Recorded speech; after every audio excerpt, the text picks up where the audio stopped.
Look at this cool book. Oh, hang on. Which one was that? And then, Above the line? Yeah. yeah, and then I got this one. I don't even know what this one is. How good be a champion's tip on how to lead and succeed. There you go. Some good Cool. reading for your off day tomorrow. I'm reading all these. When I read Above the Line, I got it for Christmas and I read it in like 3 days. It was like one of those where I just struggled putting it down. This one costs like $11 and it's like 5 pages. Must be a lot of content in those 5 pages.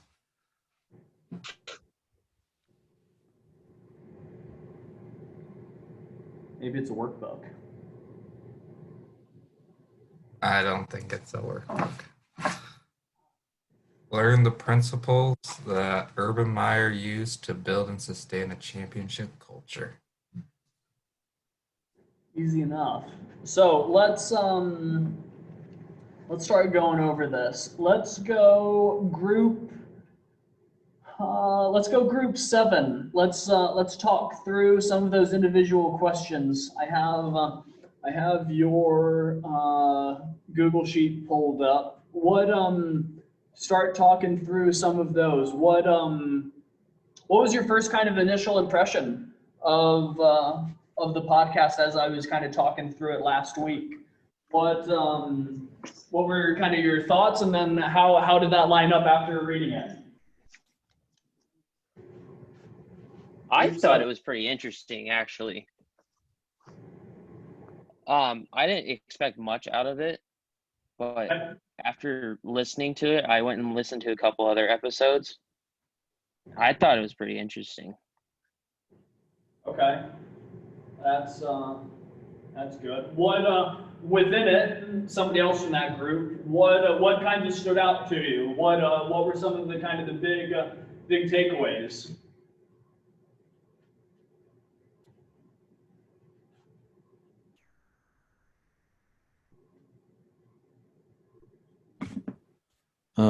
I guess I didn't really realize how big of a deal discipline was. I didn't realize that many people lack discipline so much, so that stood out to me. Okay, good. Let's go group number 6. Same individual question topics. Kind of. Let's go through two or three of those. Group 6.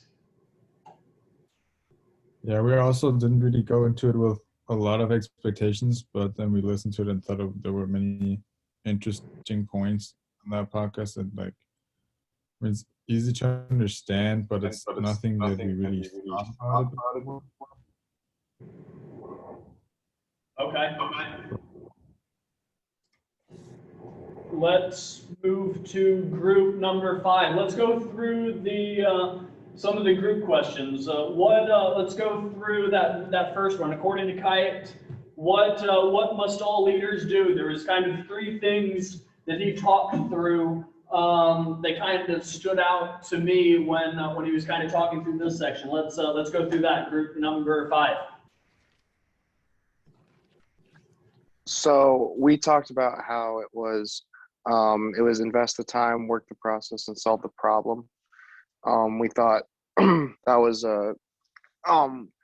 was pretty interesting because obviously coaching and being a leader, obviously it takes a lot of time and effort you have to put in, and it's something that's not easily worked on at first. It's going to take a process. It's going to take a while to work with those, and then over time that helps solve the problem and stuff. For sure. I think the thing that really stood out to me, and I kind of, when I first listened to this podcast, like Andrew, my dad actually sent it to me back in, I say October or so, and my dad is like a total nerd, right? He's written a couple books on leadership. He's just really into podcasts, whatever. And when he sent it to me, I was like, oh, great, another podcast that's going to take up an hour of my time. Well, for me, I was driving the first time I listened to it. I was driving to Omaha, Nebraska, and I listened to it in like 2 times speed, basically fast forward, just because I wasn't exactly sure what to expect. Well, about 15, 20 minutes into it, I was about halfway done, and I slowed it down to normal speed and was like, wow, I need to actually sit down and take some notes or listen to it again in normal speed just because it was so good.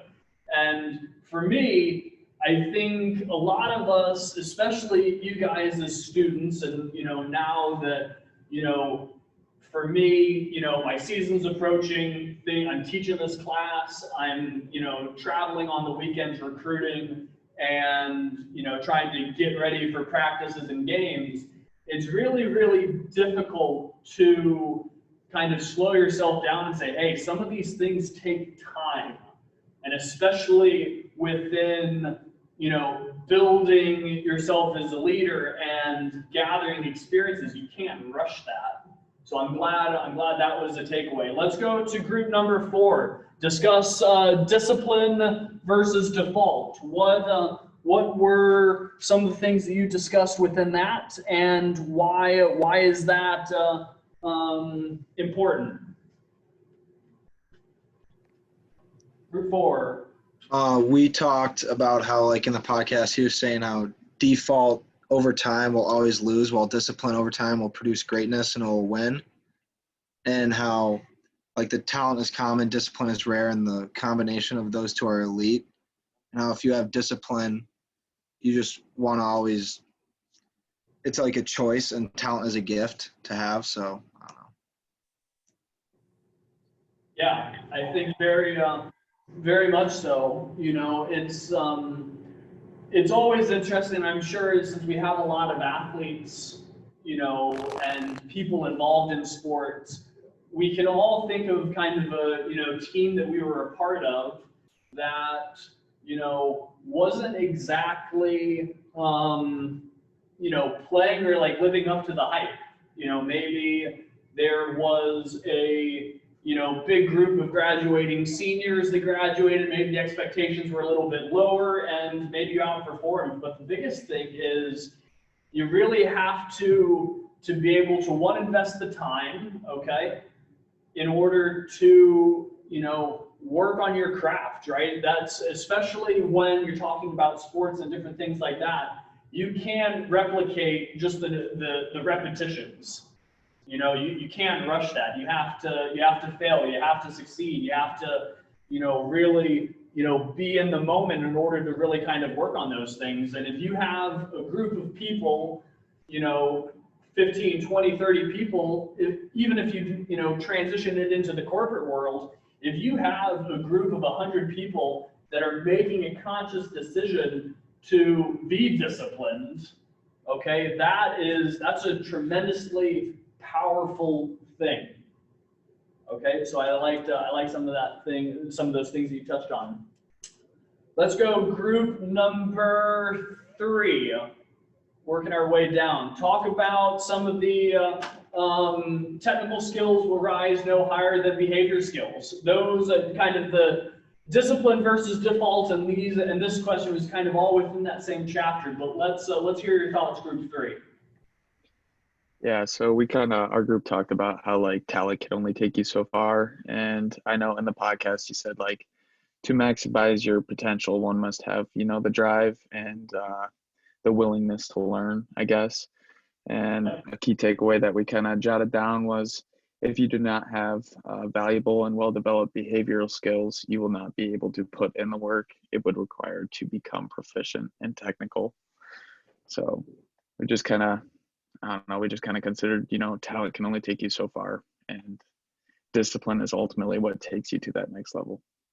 Yeah, for sure. And I think as young professionals, as aspiring young professionals that are still, kind of in your education phase, as you transition from school into, grad school or your first job or an internship this summer or whatever it is, you're really going to have to, one, it's okay to, if you have to work a little bit harder at things in order to really, you know, kind of get them to get those technical skills up and running. You know, as a young coach, you know, yes, you know, I played soccer growing up, you know, played at a good level, you know, in college, whatnot, but I really struggled with transitioning into being, you know, a college coach. You know, that especially when, you know, my first job as a graduate assistant was working with a team that I played against as a junior and senior. Okay, that's certainly not easy when, you know, I was, you know, a year or two older than, you know, the people I was coaching. That really, that was a struggle for me, and I needed to approach things in a way to where, you know, I had to work a little bit harder to, you know, have that coach's presence, you know, that you need in order to kind of grab people's attention, you know, on the recruiting side of things. I wasn't just a college kid that, you know, was playing anymore. I really had to work hard, and I think the same thing, you're going to have the same thing happen to you once you graduate here. You know, you're just going to have to work a little bit harder than, you know, other people in those roles, because you don't have the same number of experiences that they do, and that is fine, you know, but you have to be able to mentally prepare yourself in order to kind of like, hey, I'm going to have to work a little bit harder now, but so I can kind of catch up to everybody else and learn from other people. So that's a good connection. Let's go group number 2. Let's talk about E plus R equals O. That was kind of an interesting formula that that was kind of interesting for me to really kind of put that down and really kind of think through it. So let's talk about it. Group 2.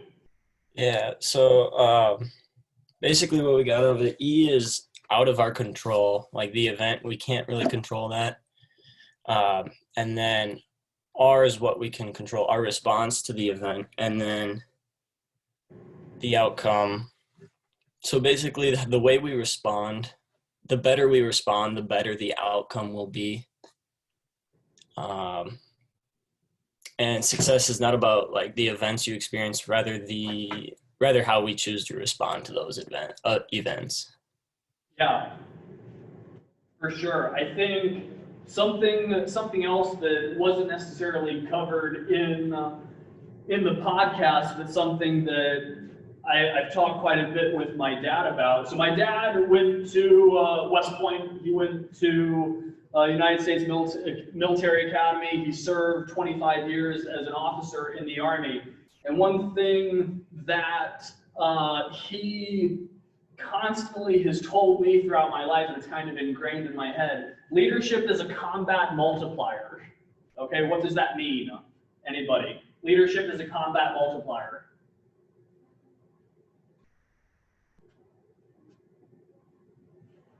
Okay, I'll start calling on some people. Let's go.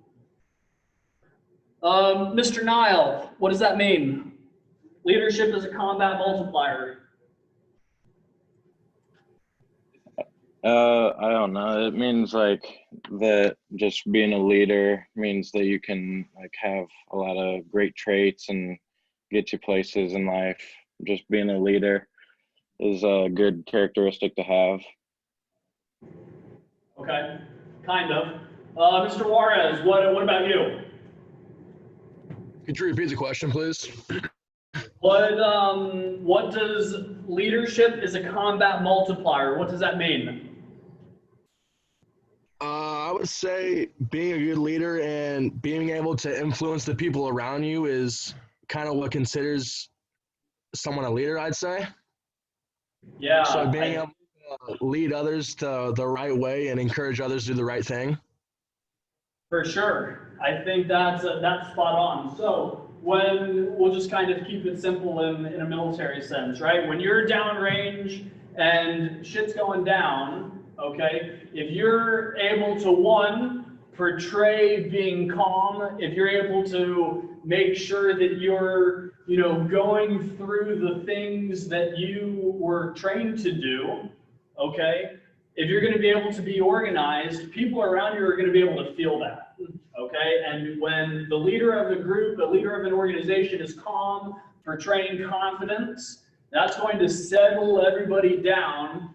And especially in a combat type situation, or any time an organization is faced with adversity or issues or trouble, if the leader of the organization is going to be able to say, hey, we got this, we've trained for this, everybody in the group is going to be able to settle down. And I think that very much tightly correlates with that E plus R equals O, okay? If you're faced with an event and your leaders and the people in your organization are going to be able to tackle that with no issues, you're going to be able to have a pretty special outcome.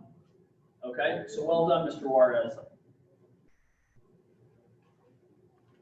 Let me open up my spreadsheet here again. Let's talk through, let's go back up to the top are we on group 1 now? Yes. Group 1. I'm going to, let's go back up to the top. I want to hear some of the discussion on your leadership goals over the next 3 to 6 months, Group 1. What are some things that you're kind of individually wanting to work on to kind of over the next 3 to 6 months to kind of develop yourself as a leader? And adding on to that, what were some of the things in this podcast that's going to help you get there? Some things we talked about was like my engagement with like my peers and things like that. Being able to understand like where they're coming from and being listening to what they have to say and making them feel like the most important, like whatever the situation may be. And then also having like that laser focus that he talks about, not being distracted by everything else that's going on. And then those are kind of the 2 biggest takeaways for me that I would need to work on. And then, let's see, read this one more time. I think we can just kind of use those things to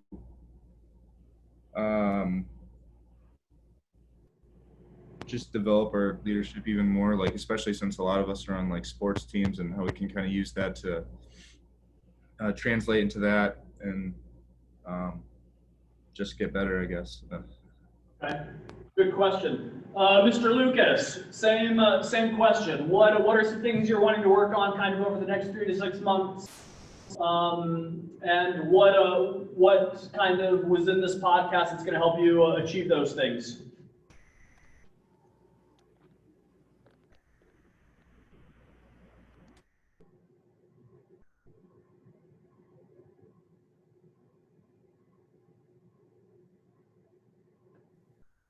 My man's AFK.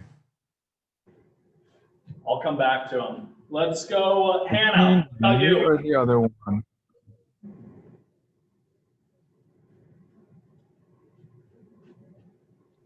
Hannah, what about you? Oh, are you talking about for the 3 to 6 months, right? Yes, exactly.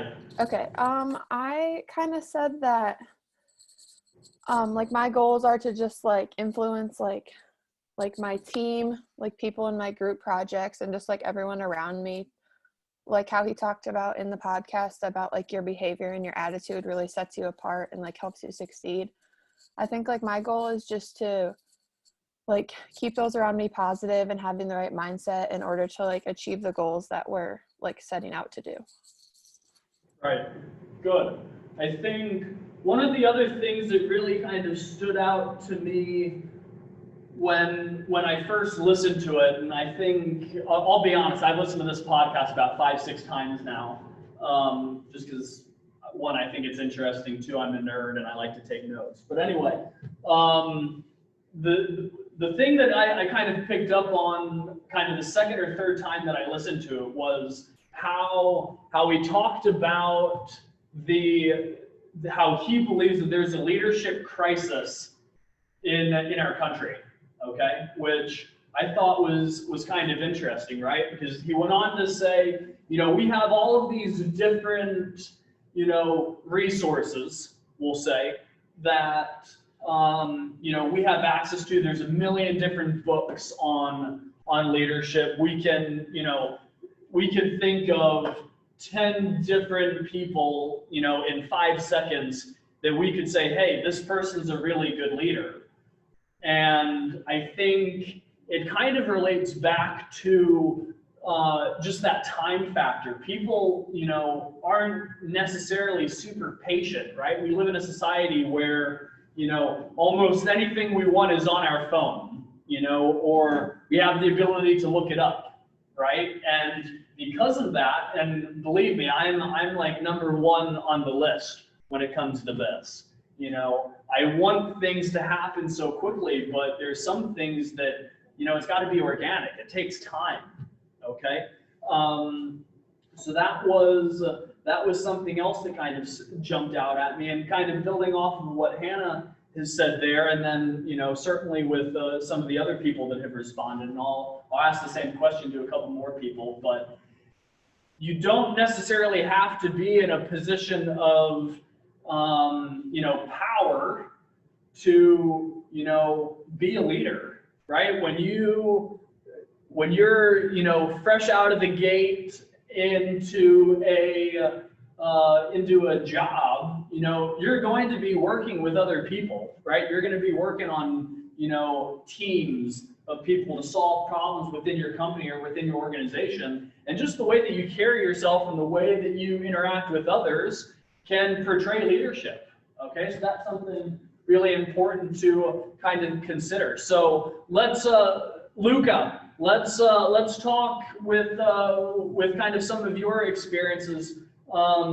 That same question that Hannah answered, kind of what are some goals that you're wanting to accomplish kind of in the next 3 to 6 months? Luca.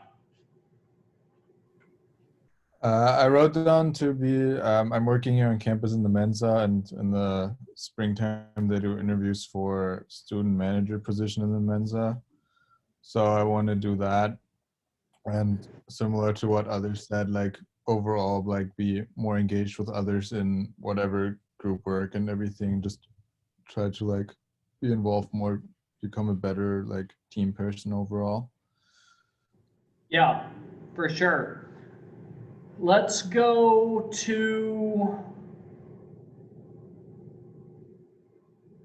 back to, actually, I like calling on random people here. Okay. Can I just say something? Sure, Jack. Well, I heard a quote from one of my classes, and it's by Lewis Platt saying basically the whole day is a series of choices. And I think that can go into 2 parts. First, what we were talking about with response. It's basically you get an event and you have a choice on either, not doing this, the right thing versus the wrong thing, and also with time allocation. I've had a big problem with, allocating my time to do the right thing and stuff like that. So a big part of leadership is time management, effectively using your time. And also we talked about in the last session with chapter 5, you talked about how leader is a broader term because you don't need a managerial role to lead. And I think that's what I need to focus more on, is that you don't need to be in that high position to be like a servant leader to others. Yeah, I think certainly within that, I think that is why that servant leadership piece is where kind of that style of servant leadership is so impactful for people, because one, it's not like when you're using that servant leadership style, right? You're almost leading from the front, right? You're not asking other people to do what you're not doing. In some cases you may, but in order to be a servant leader, it means you have to be engaged, right? You have to be able to, listen and help people that are working on your team. And I think building off of that, from what Jack just said, if you're making conscious decisions, if you're, leading from the front, people are automatically going to gravitate toward that. And I think that's when some special things can take place. So good connections there. Let's go through, I want to hear from Cole today. Let's go, what are some of the topics that stood out to you within this podcast, and how is that going to help you kind of as you go through the rest of your time here at Wartburg? Cole.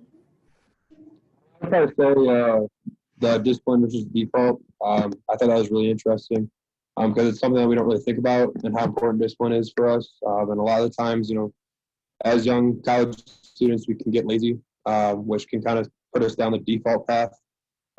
So through the rest of the time at Wartburg, I want to focus on having better discipline and working harder on doing things better myself. And I felt like that kind of connected to the laser focus that he talked about, which is keeping few goals in mind and focusing on that and achieving them by the time I'm done here. Good.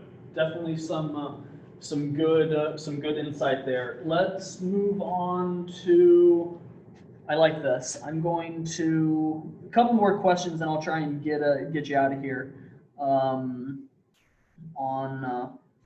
time here.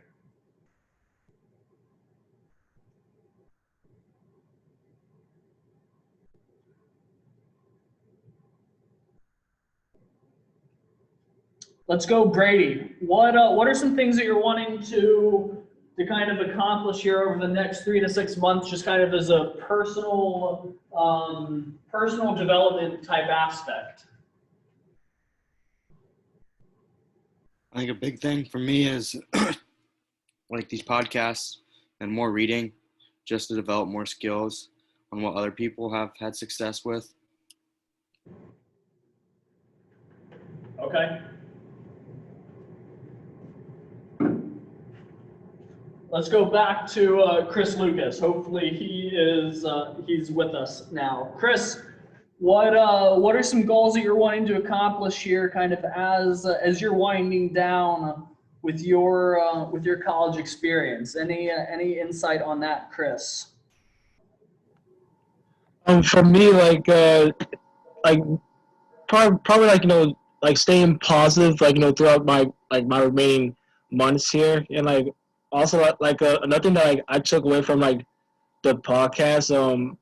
I really like the public speaking style of just talking about your ideas, as I do have aspirations of being a coach one day, and one day I'm gonna have to do some public speaking to my future athletes, and it's something I'm going to work on my end that I'm looking forward to, and that's probably another thing that I hope to improve on these next 3 to 6 months, my personal speaking skills, and just being positive in my personal surroundings wherever I'm at.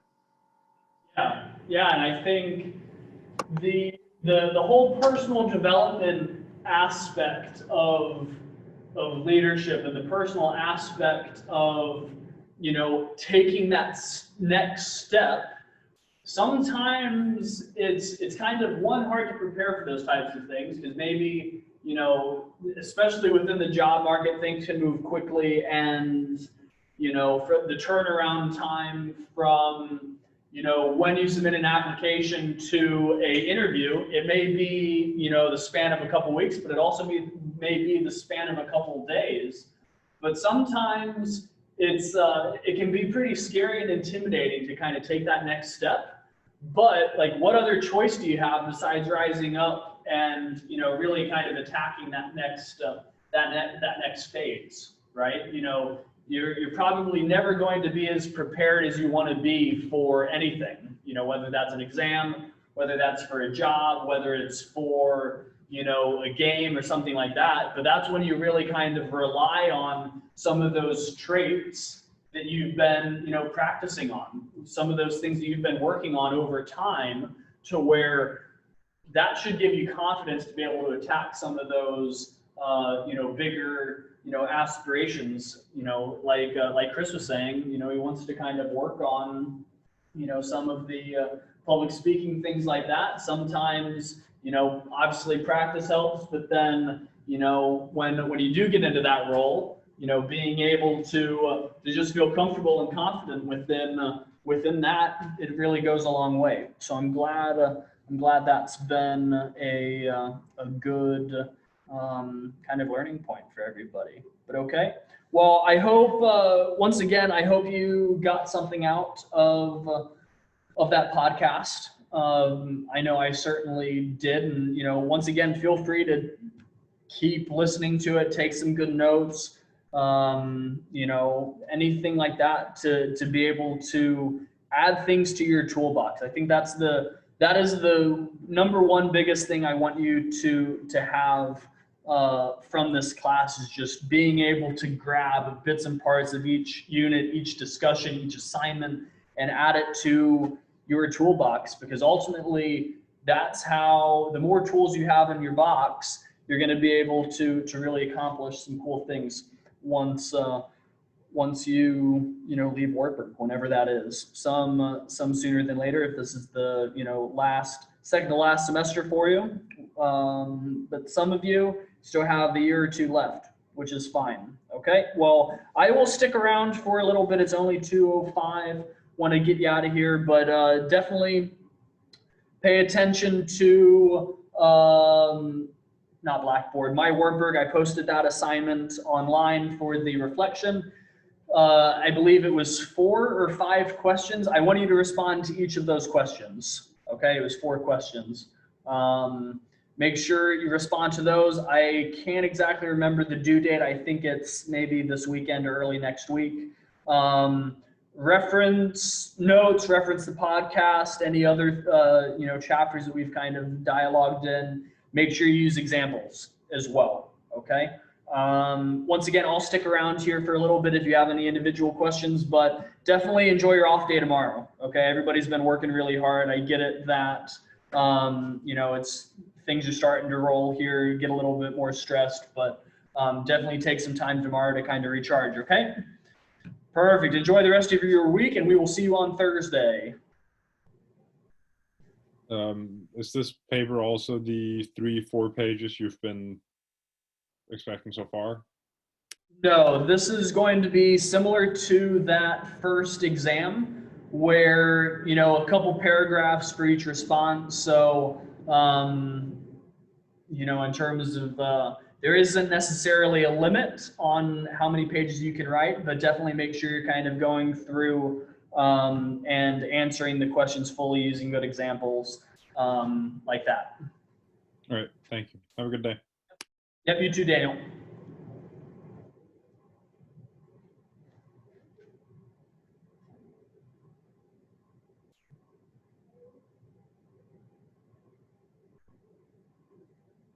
Andrew, we okay?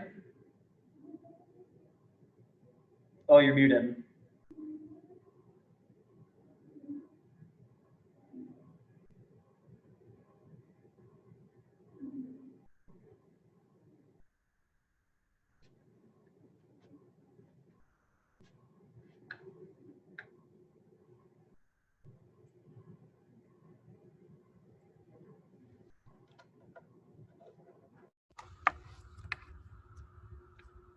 Andrew, I can't hear you.